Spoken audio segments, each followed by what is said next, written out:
Thank you very much, Karen. And I think we're fast approaching the day where the administration speech will be longer than any other speech we all hear in the day. I'm already confused about which stairs to use on the way out, so forgive me as I leave if I break the rules. I'm also conscious as Secretary of Defence today that my comments are really here to provoke thought rather than to necessarily be the major speech. I think General Patrick Saunders's speech after me will really set the tone of the day, and I thought therefore I would just say a short, brief message really on the theme of the day, and which is of course integration. It's all about integration today, I noticed in the themes, and there's always a tendency to treat integration as the holy grail, and there are indeed champions of it who pursue integration for integration's sake with a sort of purity that leads us into being exclusive rather than inclusive. And to do so would ignore the threat that we see today and the strengths that we in the West hold. Let's start with what strengths we have and what Russia doesn't have, for example, and others. We have alliances. So integration must, in my view, be first and foremost about policy integration, campaigning integration, the culture of burden share and playing to our strengths. An integrated response is what is demanded by today's threat. Multi-domain, broad action, intergovernment, international relationships, sub-threshold and above threshold.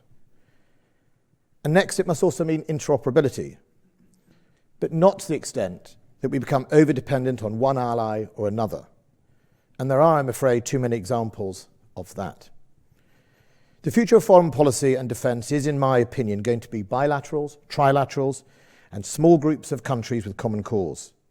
Of course, with one major exception, that being the tried and tested alliance of NATO. So we have to be more generic, less exquisite. And lastly, and only lastly, when it comes to integration, we need to find a way for our own forces to be more technically integrated so we can dominate the kill chain, ISR process, and exploitation of exploitative actions on the battlefield, while at the same time allowing a range of partners to operate alongside. Easier said than done. But they must not do so at the expense of being deaf to those allies and their capabilities. The challenge of achieving all three levels of this type of integration, with cybersecurity demands and multiple alliances, is not going to be an easy one. In fact, it will be harder if policy leads, equipment programmers, and military leaders don't speak to each other, which is why at the command paper's heart is the threat. If the start point is we coalesce around a common threat picture, we will begin to drive that integration much better. It will become our demand signal that shapes our generators and partnerships. And while much of the media's focus on our paper was on the usual tired numbers game, many failed to notice the significant uplift and focus on defence diplomacy, which is why Strategic Command is so important. And what it does in the next few years will set us up to deliver global Britain. Better integration, a leader of culture, and a leader of fast decision-making. What I expect to see from StratCom is also a step change in joint force development across defence, both in the leaders and the culture, in its dynamic decision-making process, its response to the demand and the threat, and indeed influencing the equipment programme to make sure that we have a better portfolio management of our requirements. So I look forward to hearing from Patrick's speech, how he's going to set about that. I look forward to seeing over the next few months how the command paper will be implemented by StratCom.